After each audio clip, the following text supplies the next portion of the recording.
There were 50 of them left, I think, from the last day, and they cut it off because it got dangerous. The police came. 2 Japanese people got arrested.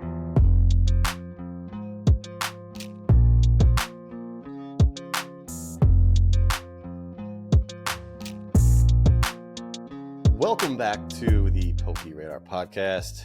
Today we are recording episode 12. Officially 3 months in. What is that? A quarter of the way through the year. As you might notice if you're watching the video feed, it's just me this week. I decided to just kind of record a solo podcast, see how it goes. We're going to do a recap of Japan Worlds, Yokohama 2023 Pokemon World Championship.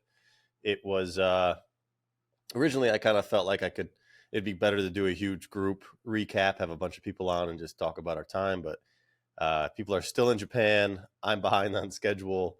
And I think maybe this will be a good jump start to kind of running some solo podcasts. I think it's important that I can knock out a bunch of these on my own as well. I've got some exciting news in the coming future. So I think it's just going to be nice to have a mixture of solo podcasts with some with guests, some with multiple guests as well. I have a huge list of people, like 60 or 70 people that I want to get on the podcast, and I'm pretty confident I will have on the podcast. So don't worry, not much is changing. We have plenty of guests coming soon, doing some recordings tomorrow as well. Today is Saturday, the 19th. I got back from Japan this past Tuesday, the 15th. So I just want to do a fun recap of Pokemon Worlds because it was epic. I mean, I almost didn't go at one point, and I think the FOMO got the best of me, or the potential FOMO got the best of me, and I stuck with my game plan, and I went, and I'm so happy that I did. But we're going to talk about the travel part. We're going to talk about the people. We're going to talk about the activities, the things I did outside of the event, during the event, things I've bought, sold. There's a lot. There's a lot to unravel, and hopefully I can remember and hit all the points. But I'm going to try to do it periodically so that I don't miss things. However, I'm also excited to jump on with some other people as well and talk about their experiences, match them up with mine, and tell some more stories. So let's dive right into it. So Pokemon Worlds, this was the first time that it was in Japan since 1999, I believe. The very first Pokemon World Championships, or I guess the final championships, were only in Japan because at the time in 97, 98, it only existed in Japan. It hadn't been released anywhere else. It was the new up-and-coming thing, and obviously there were probably talks during 97, 98, probably 98, to bring Pokemon to the Western world, to all over the world. And that's when, 1999 Pokemon came out, at least TCG-wise, with Wizards of the Coast. I don't know exactly when the anime came out in English or the video game. I believe those came first, so possibly 99 for the U.S., or I'm sorry, 98 for the U.S., but I don't recall. We'll have to, I didn't do research. We can look into that later, but one day I'll have a producer just to bring that stuff up. So it was the very first one in 23 years, 24 years, however long the math is, that the World Championship was taking place in Japan. This was also the second year in a row that it wasn't in the U.S. We have had the World Championships in the U.S. for the prior 20 years, between Hawaii, California, D.C., Nashville, San Francisco, a lot of SoCal from what I recall, at least during my time in the U.S., or in my time doing the Pokemon World Championship events. So it was obviously incredibly exciting. I mean, since the moment they announced that it was going to be in Japan, people went crazy to figure out booking and planning it out. So it was probably, I mean, by far the craziest Worlds I've ever been to. I skipped out on London. I've gone every other year so far that it's been out. I planned on going to London, but then COVID happened and it got delayed 2 years. So I ended up not going. But the craziest part of this was kind of or I guess most stressful part of this was the lead up to the event. Because of how crazy this was and how many people kind of plan on going, or I'm sure the demand that Pokemon saw, they had to run lotteries for spectator badges for all their side events, the Pokemon Center pop-up that they have every year at Worlds at the event. And I didn't win any of it. So going into Japan, into this event, I had expectations that I wasn't even going to see the venue. I wasn't going to buy anything at the Pokemon Center, which I haven't done before. The past 2 times I've gone to Worlds, I, for whatever reason, didn't even bother to go to the Pokemon Center and buy the exclusive like Worlds merch, which is essentially free money. If you can get in, buy the good stuff, buy really anything with the wherever the Worlds event is logo on it, you can double your money in most cases, if not triple. So this was a questionable thing, right? Like I potentially was going to Japan just to go to Japan and not even experience this event. But I had planned it out and obviously looked at kind of the itineraries of the itineraries of some of my friends like Swolpoke, Jeremy, Jem Mint, Zach, Charlie Herlocker, Jason, some other people, PFM, Alec, all these guys. We kind of booked together. The whole E4 group booked at the Square Hotel in Yokohama, close to the venue, very walkable. So there's just a ton of people going to this event, a good core group of guys that I am close with that, I'd be okay with going to this event and just hanging out with and not seeing the Pokemon stuff. But yeah, let's kind of jump into it from the start, right? I mean, this was an expensive trip. A lot of people can't afford this. It is something that I am lucky enough to be able to have the extra funds to make something like this happen. However, if that's really what you're getting held back from, excuse me, I'm sick. But if that's what you're really getting held back from with future events like this, specifically Worlds, I know people, including myself, that ended up in the green with this event because, again, you can buy a bunch of exclusive merch and resell it. And the event staff get exclusive promos and cards, and the competitors get exclusive merch and cards, and you can buy and sell them during the event and make money. It's very common. It's been a common thing for as long as I know to really be able to pay for these events you take in Pokemon by kind of buying and flipping at the event all the exclusive merch. So if you're worried about expenses in the future for this type of stuff, take the time to learn about how this works. I'm sure you might have a friend that went to the event or know someone who went to the event, and ask them how does all this buying and selling work? How are you paying for these trips? And sure, it's a stressful thing for a lot of people to not have the certainty of the trip getting paid for. I would not recommend going if you can't afford it, but this is a possibility. You can buy stuff there, sell it, and essentially get a free trip. We'll get into the amount of money I spent. I spent more money than I ever could imagine spending, not just in a weekend, but in a year on stuff that, for personal collection. So it's a very doable thing to do these Pokemon trips really anywhere, these Pokemon World Championships anywhere, and have them paid for by just doing a little bit of business during the trip. But the flight for me was direct from Dallas I flew into Narita, which I think is technically closer to Tokyo than Haneda was. So I flew into Narita. I flew into Narita because I went to Japan before, and that's where I flew in before. Everyone told me to go to Haneda, but I went to Narita because it was just familiar. Excuse me. I'm going to cough. I will not edit it out.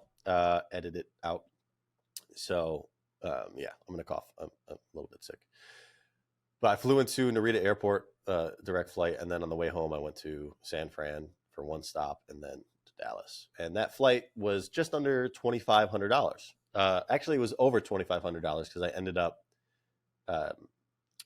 upgrading my direct flight to premium economy, which gave me more leg room, more space.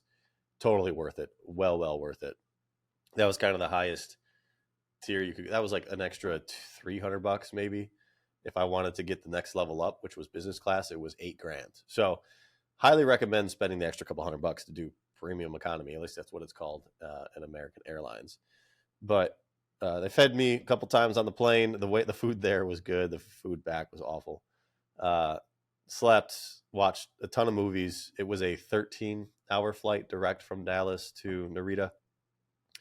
Again, $2,600, whatever the amount was. And I plan on staying for 11 days. I flew out the 4th, landed on the 5th because you're going ahead in time traveling. And then I came back on the 15th, left on the 15th, landed on the 15th. So I kind of traveled with time. Didn't really lose too much there. Sunday sponsored. So landed on the 5th. Immediately from the airport, customs was easy. Just walked right through. Nothing. Could have walked through with whatever I wanted. They didn't check. They didn't care. It was. Japan's a very trustworthy country. A lot of laws, a lot of respect, a lot of just for other human beings. So it would have been easy to bring more cash in than I guess you're allowed the $10,000 mark or whatever it is without declaring it. But I followed the rules. I did the thing. I made the idiotic mistake of doing my currency conversion in the U.S. at the airport. I did not plan ahead enough for that to do it at my bank. And I was just thinking I want to get this done now because I got to the airport early and not worry about it in Japan. But if I did it in Japan, I would have had a much better exchange rate. So do not exchange your money in the U.S. at the airport. It was idiotic. I lost money and I'll never do that again. Or maybe I will because I'm lazy, but that was the worst decision I made and it stressed me out before I left. But again, 13-hour flight, landed in Narita, took the bus, the limousine bus. That's what they call it. It's not an actual limousine. It's just a normal bus. And took that to my first hotel in Tokyo. So my plan for this trip was to spend 3 to 4 days in Tokyo solo because I wanted to kind of explore areas that I had explored before, explore some new areas that I had not seen the last time I went back in 2018. And then I wanted to do just to knock out some shopping, some collectible shopping because I had a plan to spend and buy some things. And doing that solo, doing that alone is much easier, much quicker, much more efficient. And, you can just kind of stumble upon random things. It's great to go with friends and do all this stuff with friends, but to some point, getting things done by yourself, you can get a lot more accomplished. So I planned Tokyo to kind of be a solo trip to knock out a lot of the stuff that I just wanted to take care of and get done. And then from there, it was a couple days in Kyoto, which I met up with Swopoke and then went to Yokohama for the event. So Tokyo, I went and stayed in the Shiodome building, which is like dead center, kind of like business center Tokyo. It's a very good center point. I keep saying center to get really just about anywhere in Tokyo. There's the public transit and public train system is so well done and efficient in Tokyo specifically that you could really stay in any of the major, cities and get anywhere quickly and just smoothly with ease. So I stayed in this area in this same exact hotel back in 2018 just because I knew it. I like familiarity.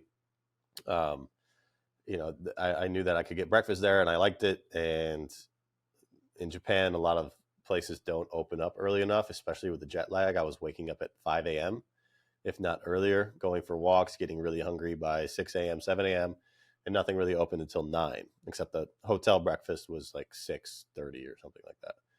So I knew that ahead of time just to make that part of my life easier, the breakfast side of things. But that's jet lag is great. I like jet lag. It allows me to reset my schedule and do things I don't normally do. Like, again, wake up at 5 a.m. and go for a walk or run, whatever it is. And it's really unique in Tokyo, especially because of how crowded and busy the city is. If you get up at 5 a.m. and go for a walk, it's completely quiet and there's nobody outside. And it's a pretty weird but awesome experience because you'll get up and walk at 5 a.m., watch the sunrise. It's so calming and relaxing. And then you'll go back in, eat breakfast, take a morning nap, wake up, go back out at 8 o'clock, 9 o'clock, and it's just crowded with people getting to work. So, and it's much, much louder. So it's just a cool experience. I mean, I've kind of seen that bit of advice from a lot of like travelers who say, you know, go to Paris and wake up to watch the sunrise, and the city's completely different. So really anywhere you go, I think, maybe other than New York, you can get up at 5 a.m. I'm sure it's the same in New York too, but maybe not as dramatic. But get up at 5 a.m. and explore the city in a completely different atmosphere. It's cool. I'm an advocate of it. So definitely do that if you can when you're traveling. But Tokyo was, again, meant for really business and taking care of a few of the things that I wanted to do that I missed out before. The first time I went to Japan, I only went to like Pokemon centers. I did not go to the famous collectible stores that I always heard about from people, the Mandarakes, the Haraguas, the whatever collectible store it's in Akihabara.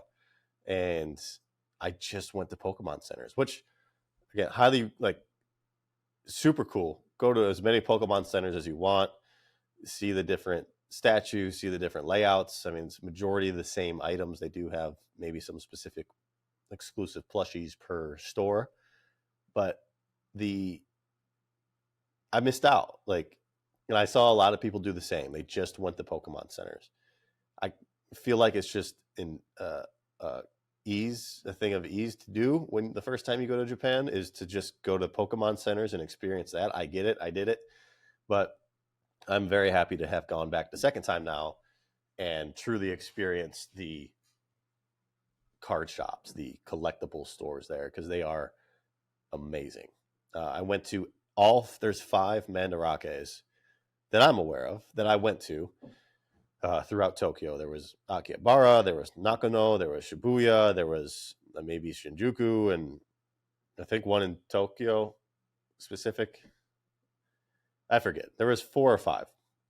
And, you know, these are the stores that like you would see on YouTube back in 2017, 16, 15 that random people will go to, and they're panning through the store, the wall of cards, and you'd see a Trophy Kangaskhan, you'd see Tropical Wind, you see crazy cards, and dirt cheap. I remember specifically Max Mofo going and doing a video, and you saw, I think, a University Magikarp and a Trophy Kangaskhan I think he did this video in like 2017 or something. And obviously the prices back then were super cheap compared to today. They were super expensive still back then too, comparatively to what else was priced of all the other cards.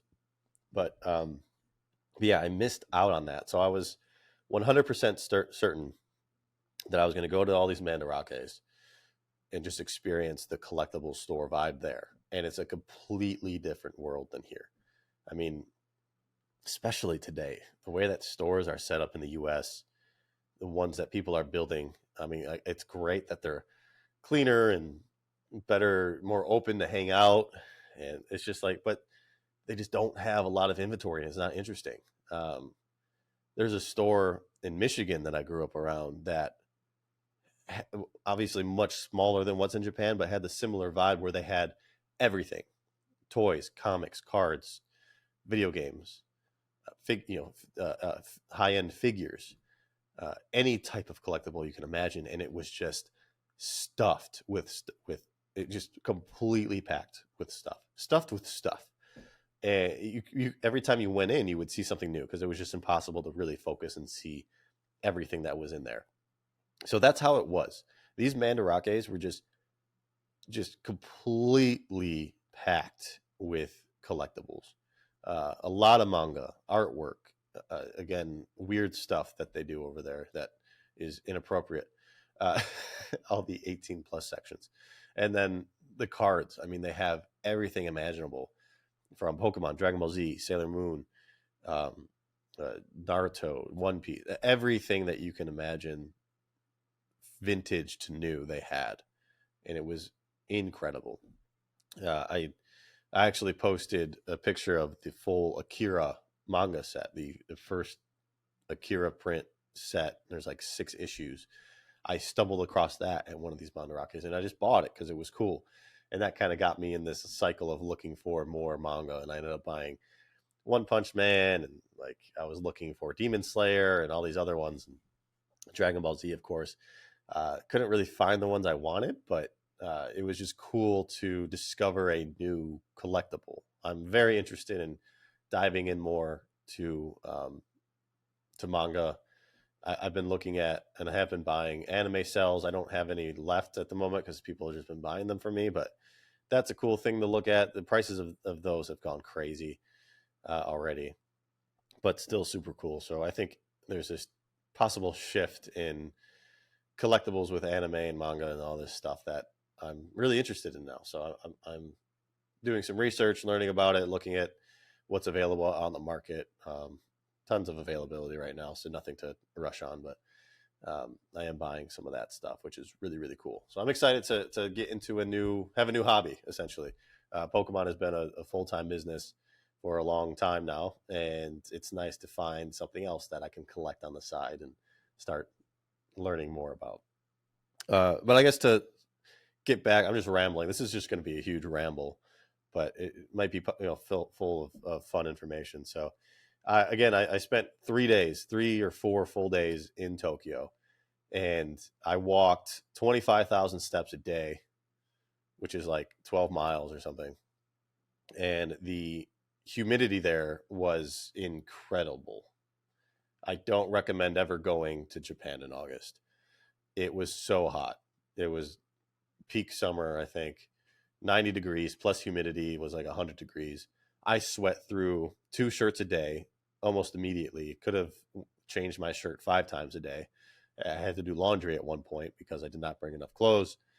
And yeah, it was wild. I just didn't care though, which thankfully I don't worry about appearance and all that stuff. So I just was walking around with shirts that were drenched in sweat, but I did not care. I do care about the smell. I did not smell, which was good, at least from what I know. I care about smelling bad, but sweating, everybody was just wet.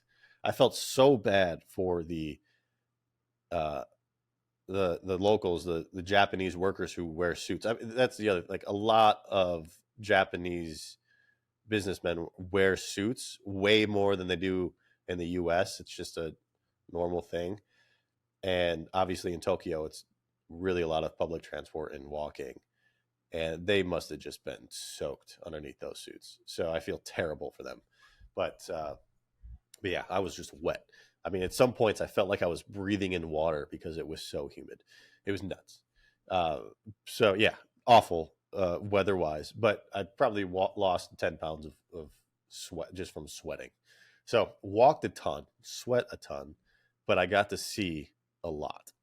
Um, Again, I explored Tokyo. Kind of I went to as many new restaurants as I just stumbled upon. I'm not big on planning like a lot like food and too many things when I travel. I just like to wander and stumble upon things. I mean, obviously I'll look on Google Maps and find areas that I want to go to, but I don't really schedule reservations for food or anything like that because just wandering around you'll find things you never would have found looking it up online. So I would just go down alleys, I would find interesting looking ramen shops or whatever restaurants that just don't pop up on maps too, and enjoy the best food that you can imagine in Japan. I mean, it's all good. I mean, excuse me. So that's what I did for food. I just stumbled around, wandered around, and found things. I did not eat Japanese food every meal of every day. I don't eat American food every meal of every day here. So yes, I did have Italian. I had Chinese. I had all different types of cuisine in Japan. That's one thing that people go way too crazy about. When they go to Japan, they're like, I'm going to eat ramen. I'm going to eat Japanese food all day, every day. You're going to get sick of it quick. I want the best sushi every day. No, you don't.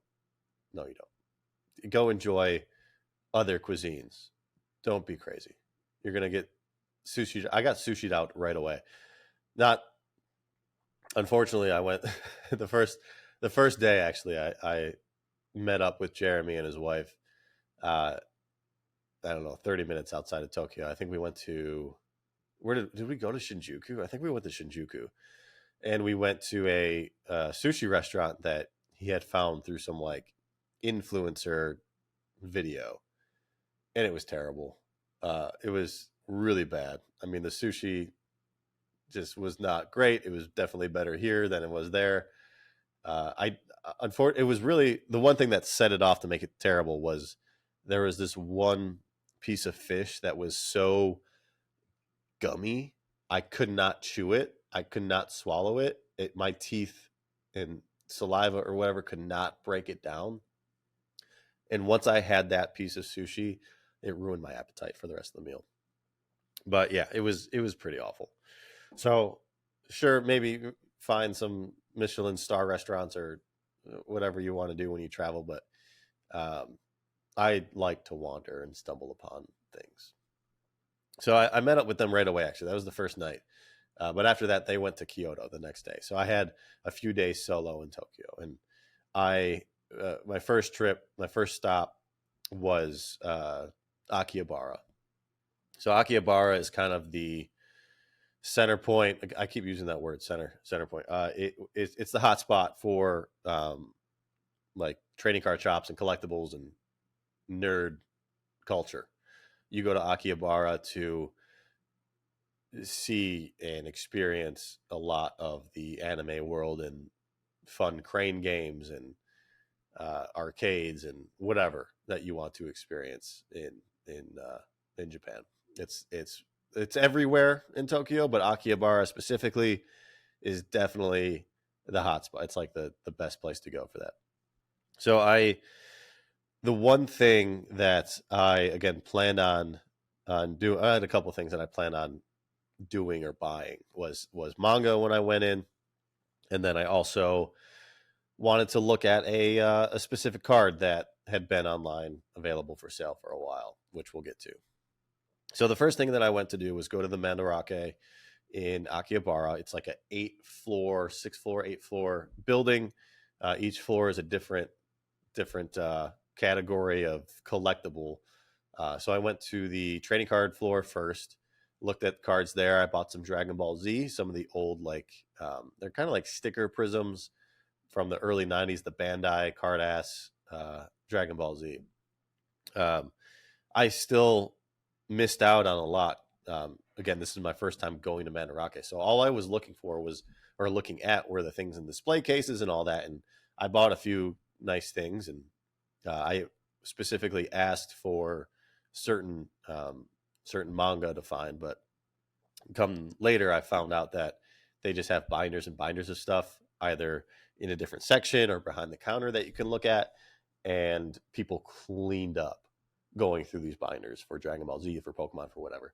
So I missed out on that. So next time I go, I can remember to ask for binders or find the binders and go through those and find some really, really cool things.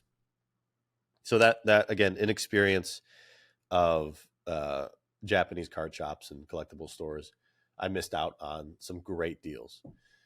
So that was the first stop. Again, I wanted to buy some Dragon Ball Z stuff, found some cool things. And then I went to the manga floor where I stumbled upon One Punch Man. I found Akihabara is where I found the Akira set. It was like $250, which was to me dirt cheap for something from 1984.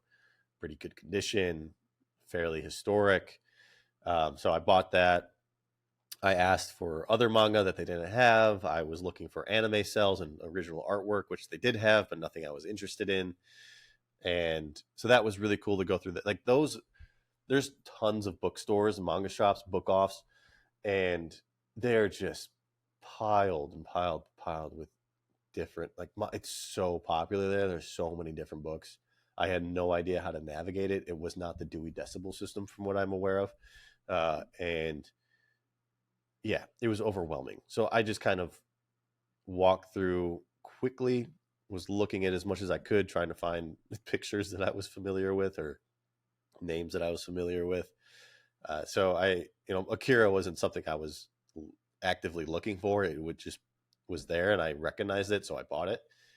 And then the other part of that store I went to was the kind of toy section. I did not buy any figures or toys or anything, but it's just really fun to look at because they have really cool items.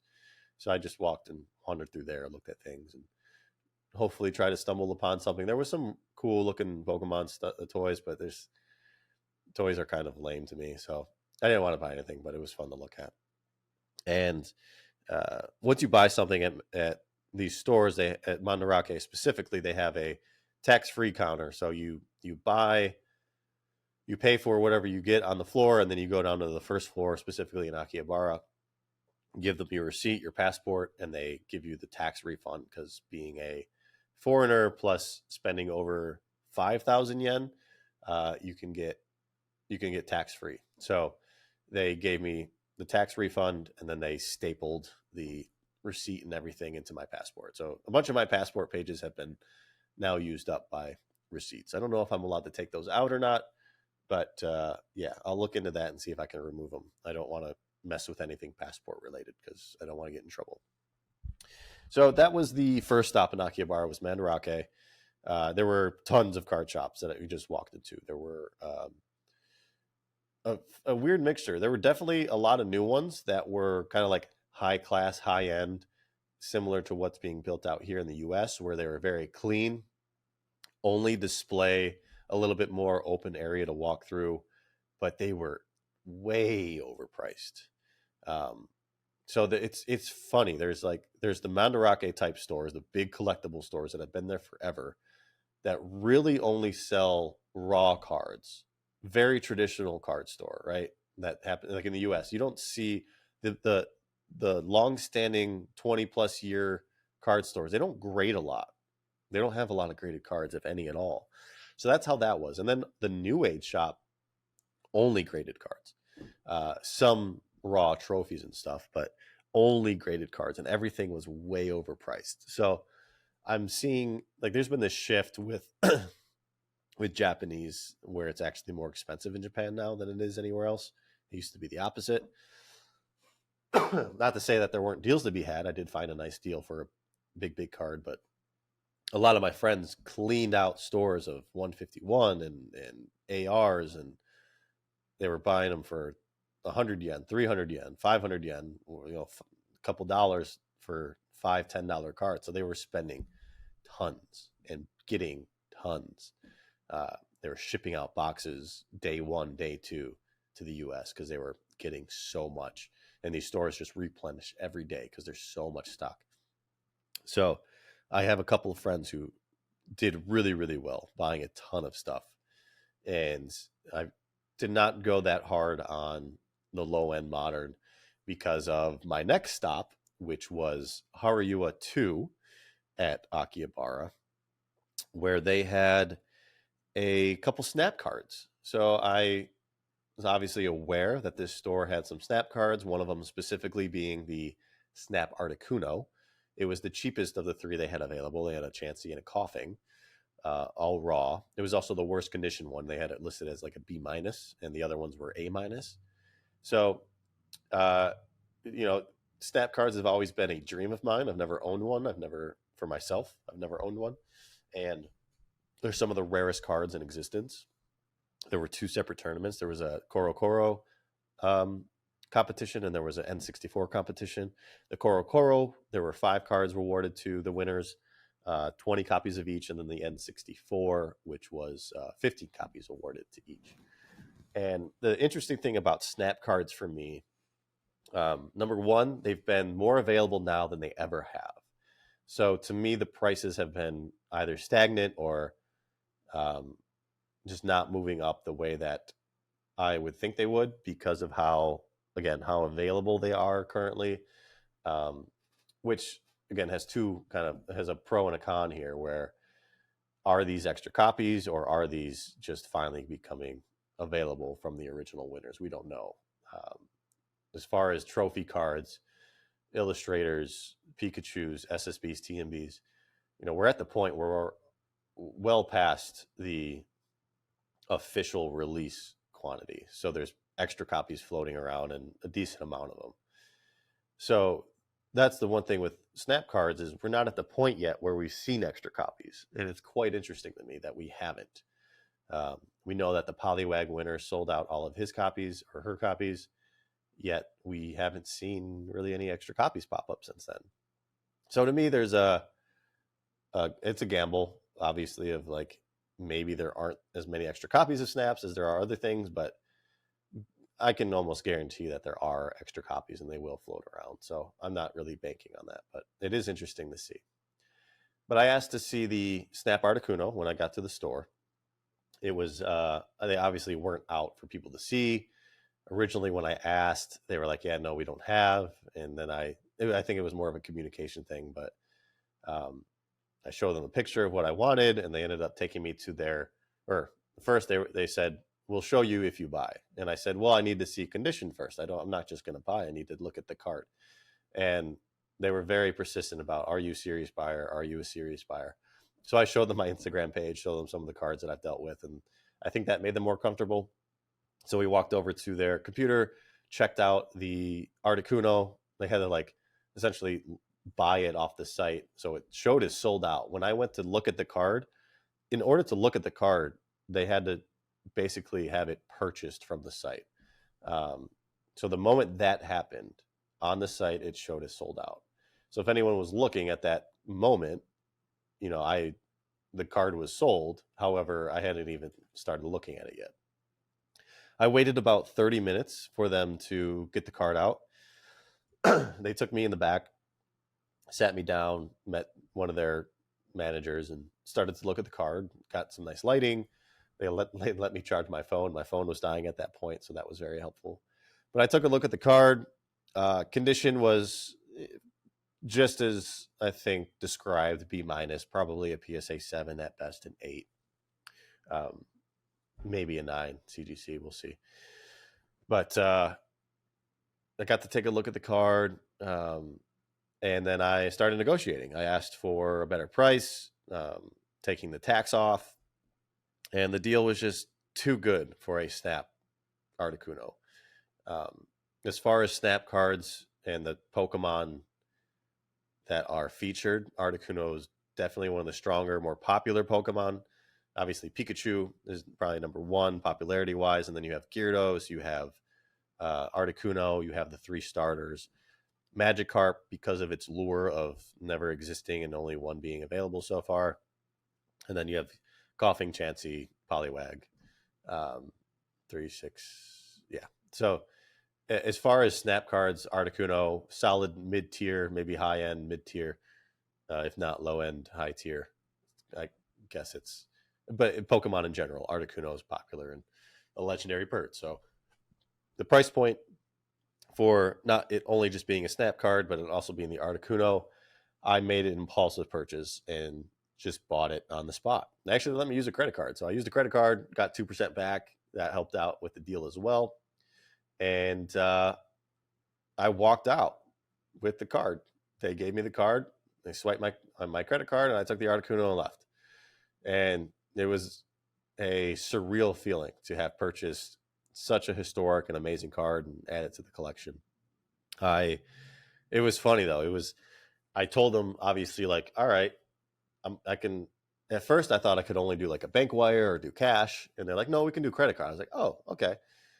So I told them, like, all right, here's my credit card. It will get declined the first time. My bank will text me. I'll approve it, whatever. But they swiped it. It worked. Nothing.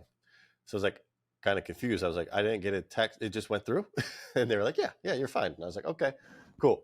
So I took the Articuno, and it literally took 5 days for it to show up on my account. I was so worried, but I had a receipt, I had everything. They're like, yeah, it worked fine, you're fine. But for 5 days, nothing. So I was like, what's gonna happen here? Are they gonna, like, I was just worried that they were gonna be like, find this American for stealing this card. He did not pay. I was so worried, but it ended up showing up on my account later, and it was all fine. A little concerning that I didn't get a text or like a approval for that purchase, but that's fine. So, purchased the Articuno, pretty awesome. I'm gonna take it to CGC, get it graded soon, see how it does. But that is a PC purchase. Very excited about it. The snap cards are just, again, kind of one of the coolest, in my own personal opinion, one of the coolest things to exist historically with the TCG. Still possibly the only subset or set of any kind that hasn't been completed by one person that we know of publicly. People have all the Pikachu trophies, people have all the SSBs, TMBs, whatever, but no one has put together all of the snap cards. So that's a pretty cool thing in my opinion. And I just wanted to have one and be a part of that history. So I now own a Articuno snap card. I'm now the #1 Articuno collector in the world. I don't know what that was. That was a card, but yeah, I'm going to collect all the Articunos now probably. So yay me, yay ouch to my bank account, but that was a pretty awesome experience to purchase a card like that, especially in Japan, especially during a trip like this. Very unforgettable experience going to Japan for Pokemon Worlds. So I had to buy something big, and this was it. Obviously, I wanted to buy a trophy, but I knew going into it, it was going to be way too competitive and impossible. So finding this card, getting a good deal on it, I was very happy. I am very happy with the purchase. Zero regret, and very excited to see how it does at CGC. So yeah, that was kind of the big moment of the trip for me. Again, I wanted to knock out some business, and that was the amount of business that I wanted to knock out. It did definitely chokehold me a little bit on funds for everything else. I was a lot more cautious of spending after that, which may have decreased the overall experience afterwards. But, I still had a great time buying and selling and enjoying myself. So, I didn't slow down from buying food and experiencing food. Had a lot of street food, went into as many restaurants as I could while I was hungry, and ate as much as possible to make up for all the all the weight that I was losing through sweat. And then also just, when you go, that's one thing that I always spend my money on is food, especially here. So why not do it there and have a good time? So buying expensive food, cheap food, all types of different food. One of my favorite experiences while traveling is eating. So very happy to have done all that. But while I was also in Tokyo, outside of card stuff, I ended up going to it's a museum of some sort. It's called really an immersive museum called Team Labs. This was a great experience. One of my old bosses here recommended for me to go, and then also Jeremy Swolepoke, he went as well, and he recommended it, so I made sure to go. This was one of the benefits of going solo. I showed up to the Team Lab site, and it was completely sold out. If you did not reserve a ticket ahead of time, you were not going to get in. But I got there right when it opened. Its first time slot was 9 to 9:30, and there was one ticket available. So obviously there's not a lot of people going solo to this thing, but yay me. I like doing things alone. Completely fine with it. I actually enjoy things better alone sometimes. So I was able to buy that last ticket available for the 9 o'clock time slot. And man, it was cool. It was a spiritual experience. I think I honestly almost did cry at one point. It was pretty deep. I'm really good at immersing myself in these types of things now. I used to be so distracted and did not care about the museum type stuff, but now the ripe age of 30 and the experiences that I've had in life now, I really take the time to appreciate what I'm doing in the moment, especially something like that, where I'll probably never do it again, go to Japan and go to this immersive experience. So I really got emotional with it, and really, it was just beautiful. It was super cool. If you guys missed out on that this year, it's unfortunate, but try to go back and plan for that one. That's one thing you have to plan for. Reserve a ticket for Team Labs, and yeah, it was really cool. I'm a big fan of that type of stuff, museums and zoos and all that. That's one thing. I did not go to the zoo in Japan. I wish I did, but I did not. So that was yeah, that was the majority of like big things I did in Tokyo. I also got dinner with my the old CEO from my first job out of college. I worked at a Japanese company, and he was in the U.S., but now he's been in Japan for the past few years as he's getting closer to retiring. But I got dinner with him, which was a really cool experience. You know, I owe a lot of my life to him and that first job that I ever got that kicked off my career, essentially. So it has nothing to do with Pokemon, but it meant a lot to, you know, maintain that relationship and get to see him. So that was really, really cool. You know, that was a very big moment, a big piece of when I got sick back in 2017, 2018, and had to go through all my surgeries and stuff.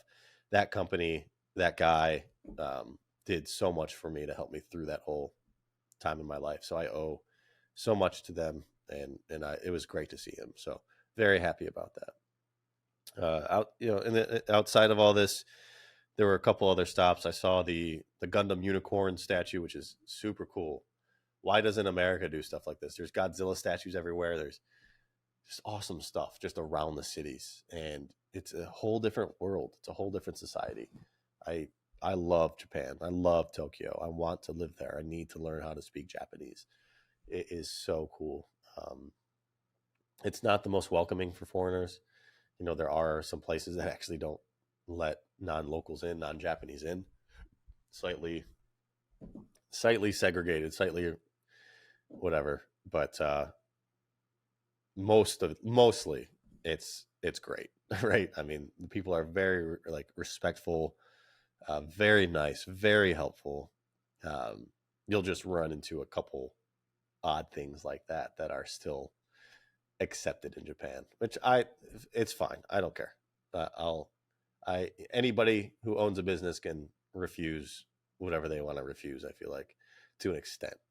But yeah, so that's an interesting thing. If you're not a sensitive person, then you're fine. But if you're sensitive to that type of thing and want to cause some sort of drama or something, there are situations like that happen, and it's best to just be like, okay, I'll go to another place. So I did not run into that. Some friends did run into that. It's a weird thing, but whatever.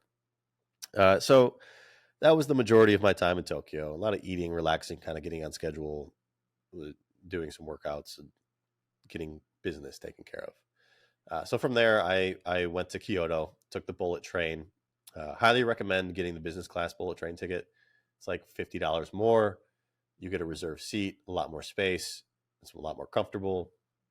Not that the regular seating is uncomfortable or anything. It's just for an extra $50, it's well worth the comfort. So I highly recommend that. But it was like a 2.5 hour train ride from Tokyo Station to Kyoto. And in Kyoto, I stayed in a beautiful 4 or 5 star hotel.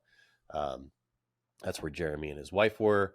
I ended up meeting with Jem, Mint, and Charlie there as well for some tea.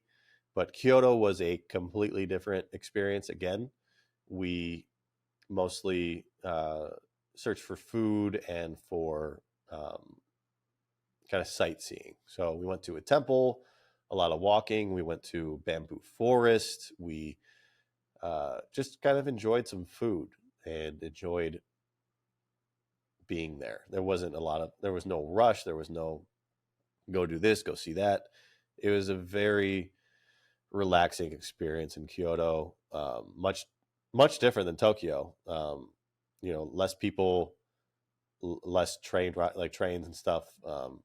more open naturey and stuff like that. So Kyoto was a short portion of this trip. It was a good relaxation between all the walking in Tokyo and then what was about to happen in Yokohama. So the hotel was so great. And I ended up going to the spa one day, getting a massage, getting a nice rejuvenation for my feet. My feet were hurting so bad all the entire trip. So that was a very pivotal point in this vacation, was getting a spa day in. I'm very happy I did that. Well worth it. It was expensive, but well worth it. So me and Jeremy and his wife ended up spending quite a bit of time together during those 2 days that I was there. They were there longer. I guess the one pretty memorable experience was going to this ramen shop that was walkable from our hotel. It was something that Jeremy and his wife noticed. I think each night or one night there was just a line out the door around the corner for this ramen shop, and we were like, and it was all locals too. It was all Japanese, so we decided to go there one night. Waited in line. It was like a half hour, 45-minute wait maybe, and that was really good. That was super cool to experience that. There were definitely quite a few places like that throughout our travel where there was a decent line outside. You order while you're in line. You get in. It's such a small, tight, compact restaurant. Like it's like a sliver with a couple tables, maybe a bar, a sushi bar, or a ramen bar, and it's just so tight, so fit. Like, and we, that was really, really good. Again, food, what I really care about. So then, 2 days in Kyoto, went to a couple card shops. Nothing, didn't really find anything there. I heard a lot of people found some great deals in Osaka, which wasn't too much further from Kyoto, but Osaka was definitely a hot spot for some people to buy and find a lot of good deals on cards. But from there we went to Yokohama. So we got to Yokohama Thursday morning, which was technically the first day that things were like open to the public. There was that was the first time slot for the Pokemon Center lottery winners. So people were going live. Charlie went live. He had the first time slot at the Pokemon Center, showed what everyone could get. So that was really cool to watch.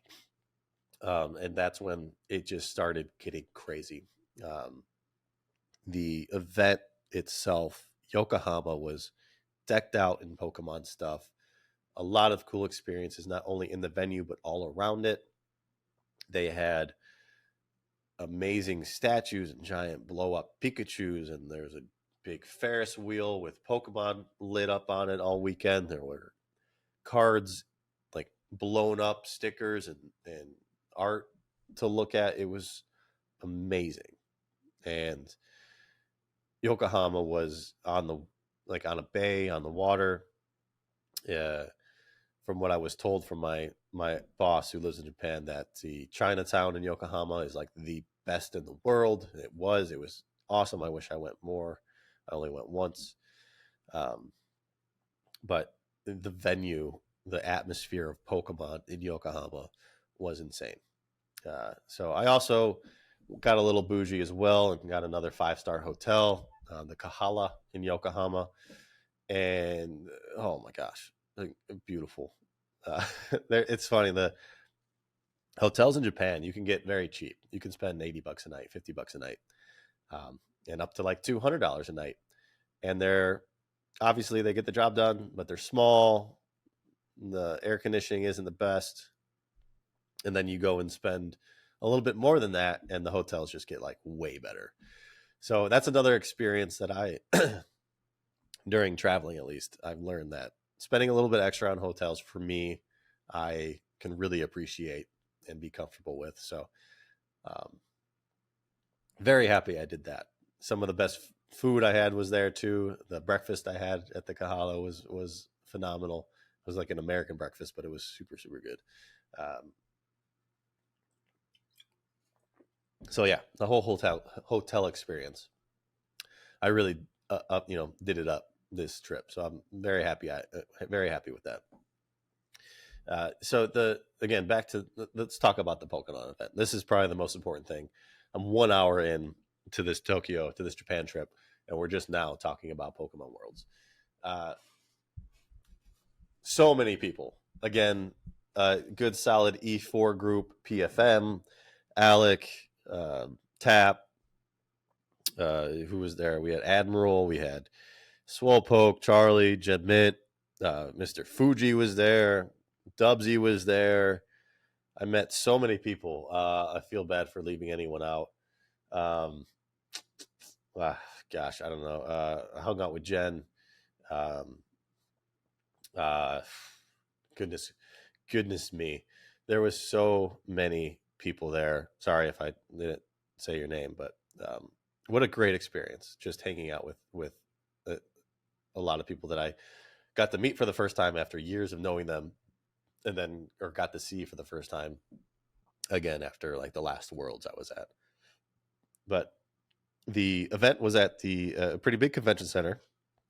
I ended up getting a spectator badge, thankfully. I ended up getting a few time slots at the Pokemon Center, which I went way overboard with.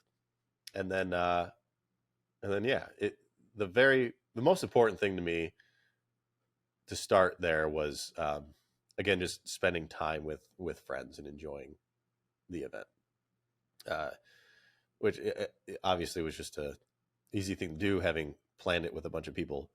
But I really focused on spending my time with a few people, and it was really, really great. So I appreciate all those friendships and building those relationships even more doing this trip in Japan. It was really special.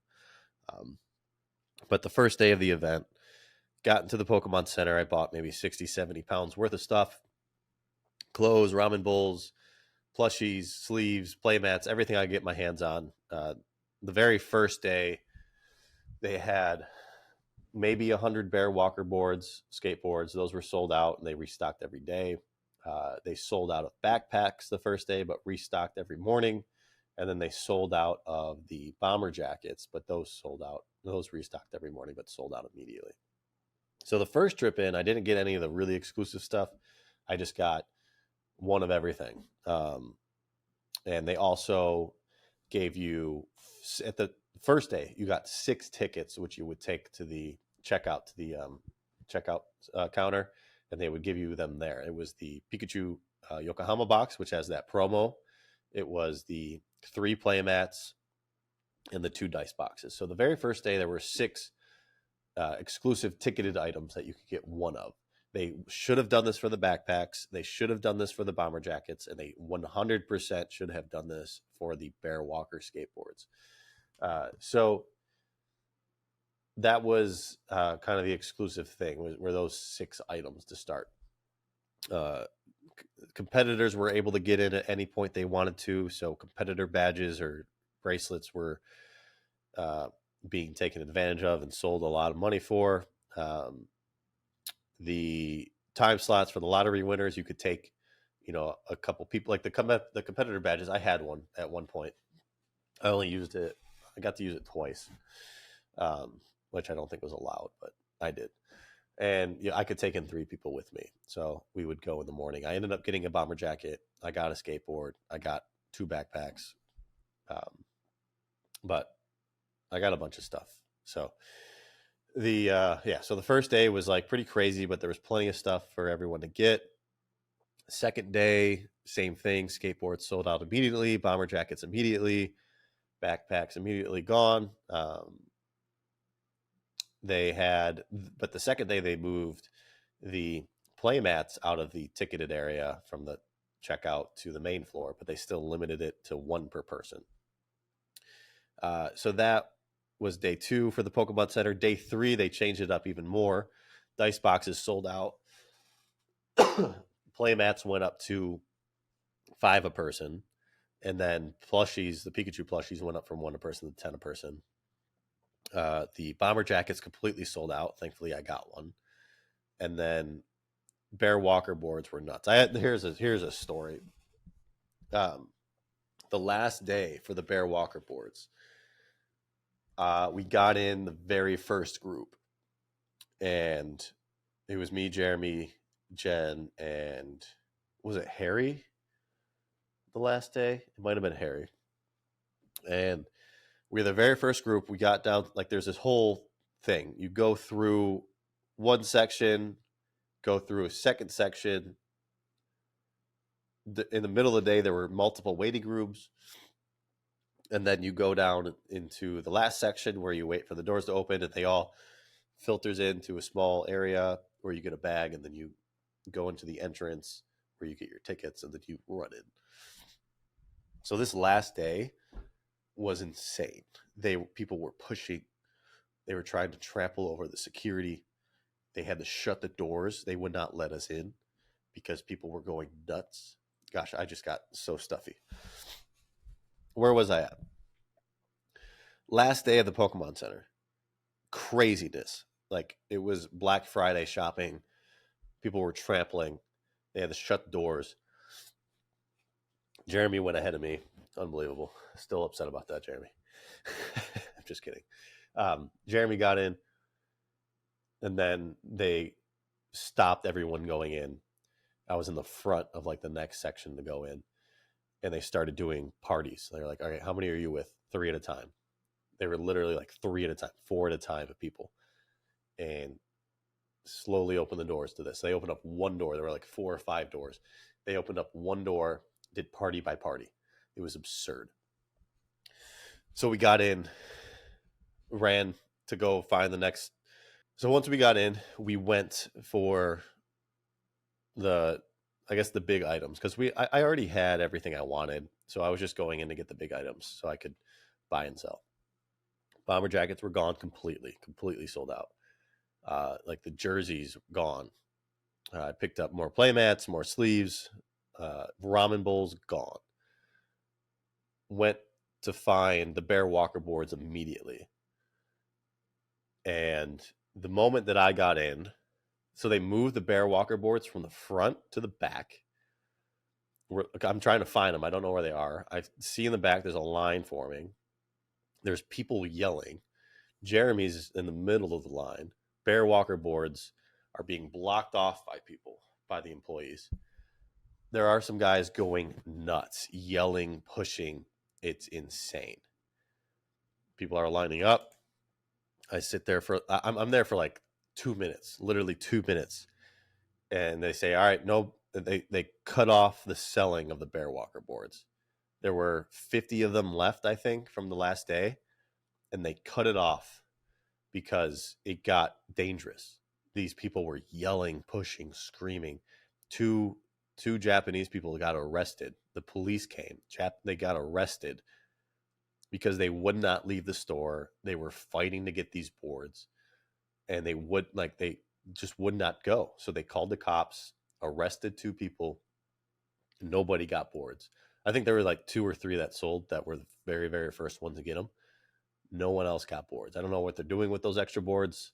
Maybe they sold them later in the day. I don't know. So that was the craziest thing probably that happened at the Pokemon Center. Because, I mean, those boards are selling for like, what, $750, $1,000 now? They were $300 retail. I had to ship that one. It wouldn't fit in my luggage. I did get one one of the earlier days, but I went way overboard. I had to package 2 fairly large boxes, ship them to my middleman, and then have them shipped to me here. So I'm still waiting on those as of now. But I bought way too much. I spent so much money, and it was pretty concerning. I was very reckless at the Pokemon Center, buying the Articuno, all the food and hotels. I was reckless during this Japan trip. And I don't recommend ever being like that, but I do have enough inventory that I had sold to make up for it. So moving on to the next crazy thing, I guess, in Pokemon Worlds. This is going to be a long episode. The most, I guess, interesting thing for me at Worlds was what was going to happen to the trophy cards. Everybody was trying to make, everyone had their own theories. The thing that I was hoping for, that they were going to be in Japanese, and then we were all wondering if the art would change. For the last 10 years, the Pokemon trophies have been the same full art Pikachu art. Prior to that, they had the half art Pikachu, I think for like 8 years. And then there weren't any until like the very first events, 97, 98, the Japanese ones. So we were all curious. Everyone was kind of expecting the trophy arts to change this year. But I was most interested in them being in the Japanese language since it was being hosted in Japan. So come to find out, of course, the artwork was changed. Not dramatically, though. They still kept them Pikachu full arts, 1 through 4. They used a different texture to it, which is unique. But the art itself wasn't like a dramatic change. And of course, they were still in English. So it was I was let down a little bit on that. There's a lot of things I think they could have done from like an alt art perspective, or paying homage to the original Pikachu trophies. I'm very biased, but I think they could have been better. I wasn't wowed. There was a lot of craziness for them once they came out. I think the last artwork of Pikachu full arts were better. Full disclosure, I just sold my last Pikachu trophy, the number 1, so I don't own anymore. But yeah, I still believe that the first full arts were better. I just think it was crazy. The craziness surrounding these new trophies, I think, was purely based off of the location and the fact that Worlds was happening in Japan. So first year of a new art, there's a premium there. And then I think there was just too heavy of a premium put on them being the Worlds in Japan. If they end up changing the artwork even next year, then they'll be crazy because they'll be like 1 of 1s or 1 of 4s or whatever, the 1 of 6. But yeah, people went nuts over these things. They immediately started offering 100,000+ for a number 1. I heard offers of over 70,000 for the number 2, 50, 60,000 for the number 3, like so much higher than any previous Worlds, and so much higher than recent sales of Pikachu trophies full arts. And like I wasn't getting flooded with offers back, for the last year or so. But once this happened, once the new trophies were discovered and put out there for the world to see, they went crazy. And I felt like it was a good time to sell, so I sold. Was that a good decision, selling in the hype or in the beginning of a new hype? I don't know. I'm happy with my sale price and all that, but yeah, it just felt like a good time to sell, and hopefully, it ends up continuing to do better. I think that this is great. It's driving new interest for these trophies. There's just always been a lack of awareness of these. Most people are focused on the originals, the 90s, the 97, 98s. And then, yeah, there just hasn't been a lot of love or awareness for modern Pikachu trophies. So this might be the start of it. Again, made a strong sale, so I'm happy with it. But, maybe they'll continue to climb. I'm sure they, obviously, I'm confident they will in the future. I don't have a crystal ball, but yeah, I think they'll do just fine. So that was the most exciting thing, at least driving craziness for the World's event, where the trophies, again, in my realm, in my world, that's what I'm looking at. The event itself was beautifully put together. It looked great. All of the banners, all of the, the fixtures that were set up around the event were beautiful. They're really cool, picturesque places to go. The main stage was phenomenal. And again, this event is for the competitors. It's for the TCG, the video game, Pokemon Unite, Pokemon Go. So it's built for that. It's not built for us crazy card collectors.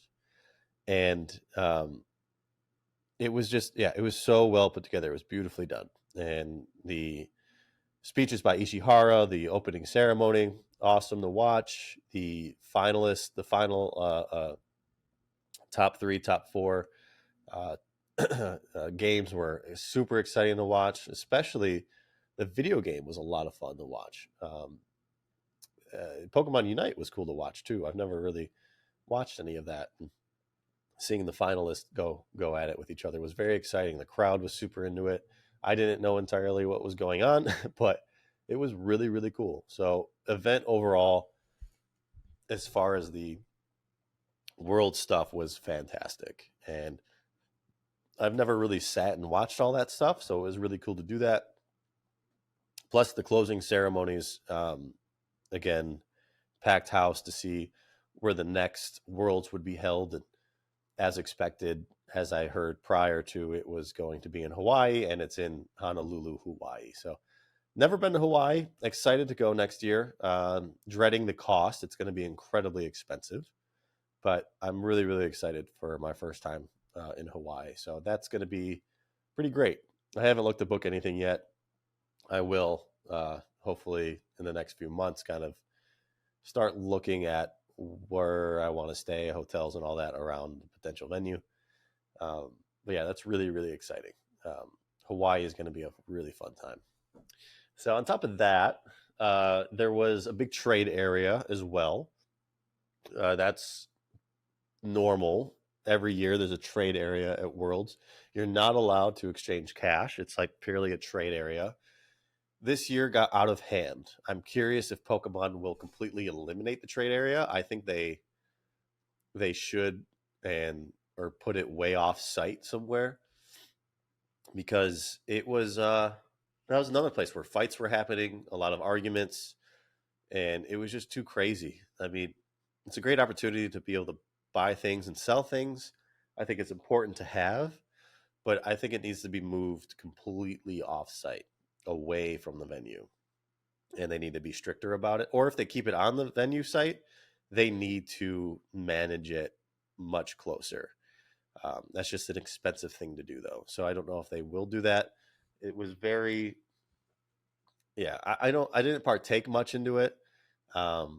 Again, I had spent so much money on that Articuno that I didn't want to overdo it even more. Again, it's a great place for people to buy and sell and pick up the exclusive things if you're not getting time slots in the store. It's cheaper than getting it online. People want to move things fast there. It's a great place, again, to make money and try to pay for your trip. So trade area was crazy. Competitor bags moving around, staff stuff moving around. Staff cards were selling for like $500 originally, got up to like 1,000. So it was a interesting time. I mean, there's not much to talk about that there. It's pretty normal now. Trade area, lobby hangouts afterwards, doing more trades, buying and selling more stuff. But the most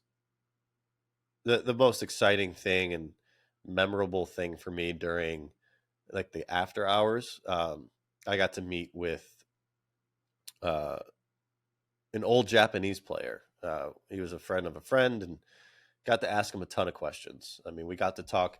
I took over the conversation, being who I am and loving to talk about this type of stuff.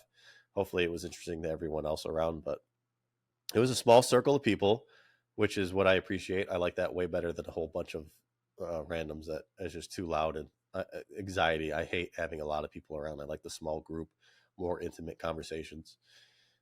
But there were some interesting things. We talked about some of the special events and trophies and ways things were handed out back in the day. This guy had a crazy collection. The one specific thing I'll talk about is the play promos, the play promo Umbreon. He had won all the play promos up, through the Umbreon, which is the top one. And I was curious about the difficulty and how it was distributed. So the play promos were handed out for like 2 years or something. And you had to gain a bunch of points in order to hit the different levels and get the promos.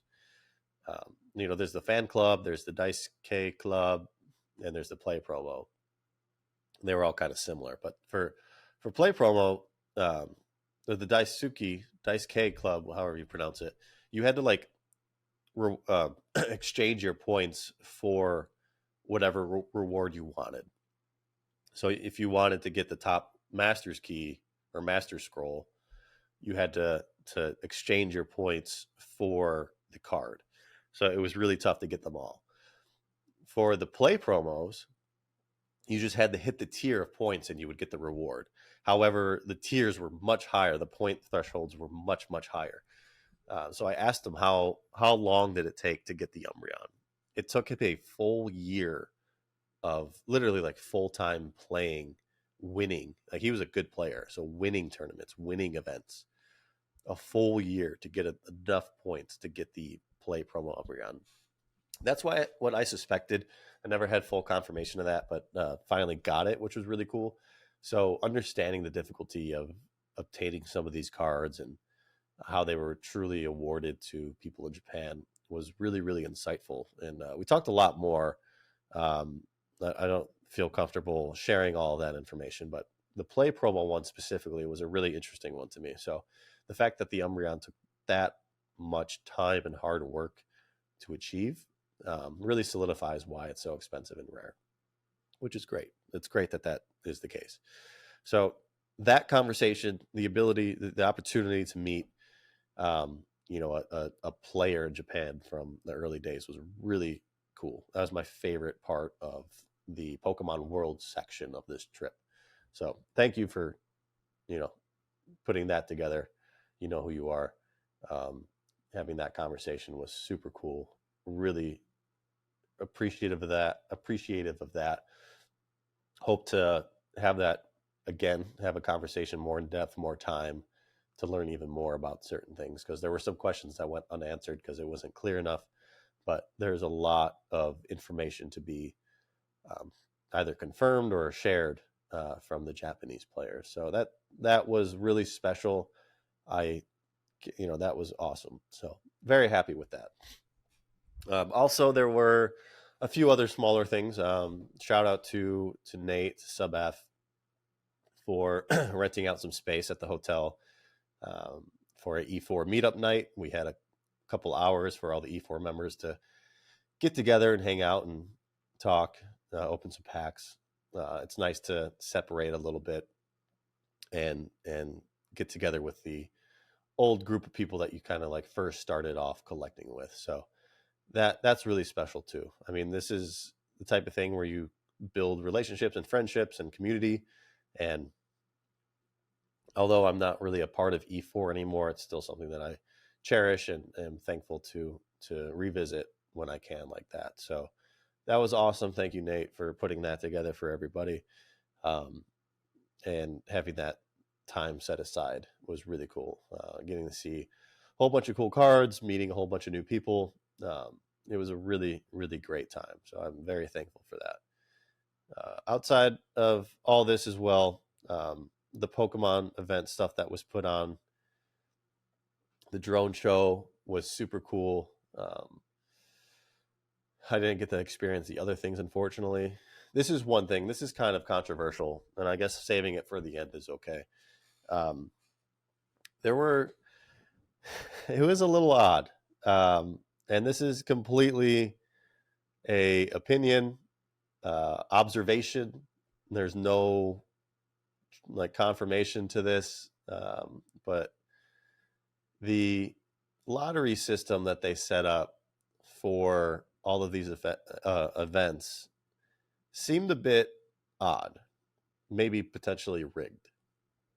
I had a friend who won the lottery for both the SS and the cruise ship and the I guess it was the drone show or Pikachu show, whatever it was called. And he had to he set up a bot for this, which thankfully got him a win. Like, I don't know if that is what secured him a win, but he was able to get a slot for these two things. And he said that when he got to the drone show, this Pikachu dance show or whatever at night, he looked around and noticed he was the only white guy there. Now, again, I have no idea what the numbers are of how many people submitted for the lottery. But it seemed very skewed towards the Japanese. Again, I can understand maybe why, but there's potential here that things were unfair and rigged. And it was the same case for me going to the Pokemon Center. My group, we were the only white people. It was odd, and I hope there's no malicious intent there, no rigging of this system happening. Looking at the names, addresses, whatever, I hope it's not that way. I really hope it's not that way, but it did seem very, very odd.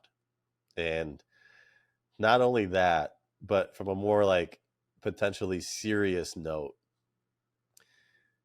the first place winners of every age group for the video game was Japanese.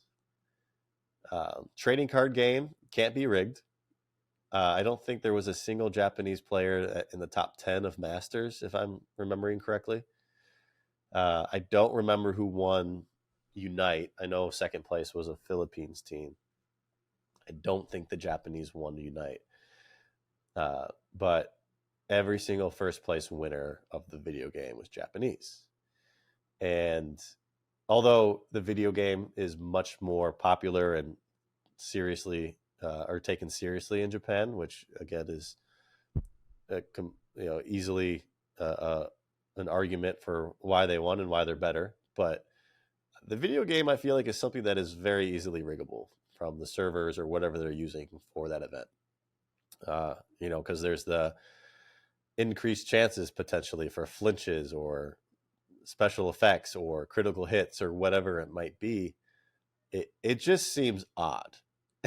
And I hate to bring it up, but it is something I feel like is an interesting discussion point.